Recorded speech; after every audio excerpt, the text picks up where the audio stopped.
मुझे गोवा के बहुत सारे लोगों ने बचाया, बहुत बच्चों ने बताया, यूथ ने बताया कि अगर गोवा में सरकारी नौकरी चाहिए तो किसी ना किसी एमएलए या मंत्री को दोस्ती चाहिए होती है कि नहीं है? किसी दोस्ती चाहिए होती है, उसका सिफारिश चाहिए होती है, उसके पार्टी वर्कर होना चाहिए या उसका दोस्त रिश्तेदार।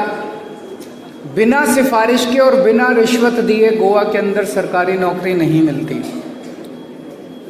इसे बंद करेंगे, सबसे पहला हम अनाउंसमेंट है, इसको बंद करेंगे।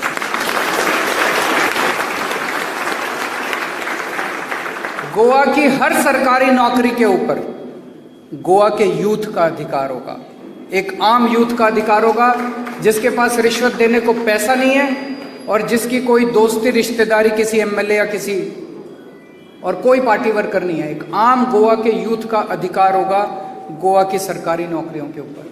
और ये दिल्ली में हमने करके दिखाया। हमारी दिल्ली के अंदर भी सरकार बनने के पहले ऐसे ही चलता था, सरकारी नौकरियां ऐसे ही मिलती थी।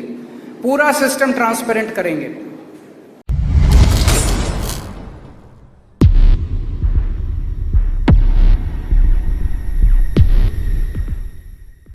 हमारे दिल्ली के माननीय मुख्यमंत्री अरविंद केजरीवाल जी को सुना, गोवा में उनकी ये प्रेस कॉन्फ्रेंस चल रही थी। इस प्रेस कॉन्फ्रेंस में शुरुआत में ही उन्होंने सबसे पहले युवाओं के रोजगार पे बात की। अच्छा लगा सुनकर, जानकर खुशी हुई कि दिल्ली के मुख्यमंत्री को गोवा के बेरोजगार युवाओं की चिंता है।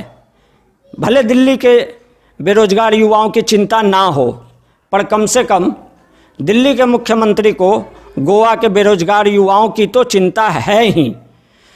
उन्होंने एक बात कही कि गोवा की सरकारी नौकरियों में भ्रष्टाचार है, वहाँ पर नेताओं की पैरवी की ज़रूरत पड़ती है, सरकारी नौकरियों में रिश्वत ली जाती है। पर मुख्यमंत्री ये बताना भूल गए कि उनके दिल्ली में भी कमोबेश यही हाल है। दिल्ली में जहाँ की अरविंद केजरीवाल जी मुख्यमंत्री के तौर पर पिछले कई सालों से आम आदमी होने का दम भरते हुए अपना शासन चला रहे हैं, वहाँ उनकी नाक के ठीक नीचे दिल्ली के सबसे बड़े, जी हाँ सबसे बड़े स्टेट कोऑपरेटिव बैंक में भर्ती घोटाला, प्रमोशन घोटाला, प्रबंधन के लोगों द्वारा बैंक में रिश्तेदारों को भर्ती कर लेना, मैनेजिंग डायरेक्टर द्वारा अपने निजी खर्चे का फर्जी बिल लगाकर बैंक से 5-5 लाख रुपए फर्निशिंग के नाम पे ले लेना, और जिस फ्लैट की फर्निशिंग के नाम पे एमडी ने ये पैसे अपने सेविंग अकाउंट में लिए, उन फ्लैटों की खरीद को नाबार्ड द्वारा अवैध घोषित कर देना। इस सबसे बड़े स्टेट कोऑपरेटिव बैंक पे जिस दिल्ली सरकार के रजिस्ट्रार कोऑपरेटिव सोसाइटी का नियंत्रण है, उस रजिस्ट्रार कोऑपरेटिव सोसाइटी द्वारा आरटीआई का गलत जवाब देना, 2 सालों से बैंक की दफ़ा 61 के तहत जांच के आदेश को दबाए रखना, फैक्ट फाइंडिंग इंक्वायरी को महीनों तक लटकाए रखना, इन सभी आरोपों से जूझ रही केजरीवाल सरकार। और दिल्ली में उनके जो सहकारिता मंत्री हैं राजेंद्र पाल गौतम, जो कि खुद एक वकील हैं, कैबिनेट मंत्री का दर्जा है, ये महाशय दिल्ली स्टेट कोऑपरेटिव बैंक में जारी अनियमितताओं पर पिछले कई सालों से आंखें मूंदे हुए हैं। इनका इंटरनेट पर एक बयान जो है वो मौजूद है। इन्होंने किसी इंडियन कोऑपरेटिव नाम के वेबसाइट को वो बयान अपना दिया था, वो वीडियो यूट्यूब पे अवेलेबल है सहकारिता मंत्री राजेंद्र पाल गौतम का, जिसमें वो किसी कांग्रेसी नेता के स्टेट कोऑपरेटिव बैंक में चेयरमैन होने को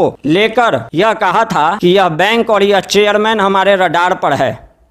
पर आपको जान के आश्चर्य होगा कि 2017 के राजेंद्र पाल गौतम के उस बयान को आज 4 साल बीत चुके हैं, और वही कांग्रेसी चेयरमैन, वही कांग्रेसी विधायक, वही बैंक का चेयरमैन, वही कांग्रेसी चेयरमैन और वही स्टेट कोऑपरेटिव बैंक, जिसमें कि पिछले 4 सालों से ये सारे घोटाले बेखौफ अंजाम दिए जा रहे हैं।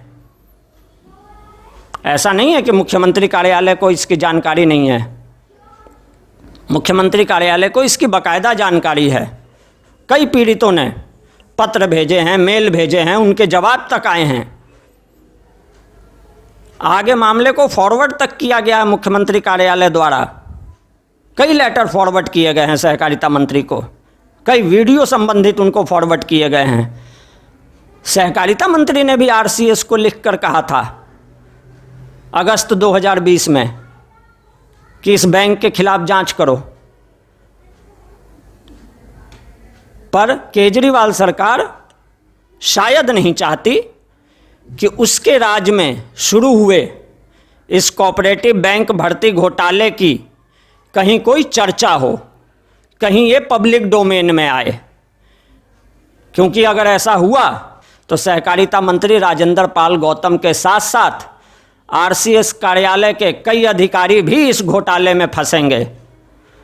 और चूंकि अगले साल दिल्ली में नगर निगम चुनाव है, इसलिए केजरीवाल सरकार मुख्यमंत्री अरविंद केजरीवाल की ब्रांडिंग पर कोई जोखिम नहीं लेना चाहती। भले दिल्ली के बेरोजगार युवाओं को नौकरी देने की बजाय यह बैंक लगातार रिश्वत लेकर अपने रिश्तेदारों को भर्ती किए जाए।